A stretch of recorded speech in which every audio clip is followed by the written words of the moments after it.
ọdún aláyọ̀ ńlọdún èyí 2023 ọdún aláyọ̀ ńlọdún èyí ọdún orí bámiláyọ̀ mọ́yọ̀ sólú ọ̀run o ayé ẹ̀rọ lóko dáhùn àrò mẹ́mọ́ àrò lóko dáhùn àrò tẹgbẹ́ mi ọ̀hún o ọmọ ẹlẹ́kọ̀ọ́lé ọba láyé aṣọ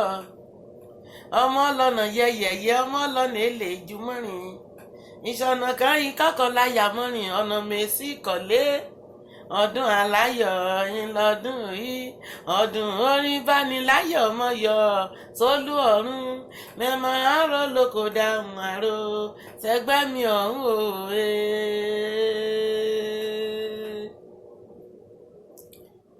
ọdún aláyọ̀ ìmọ̀ lọ́dún èyí o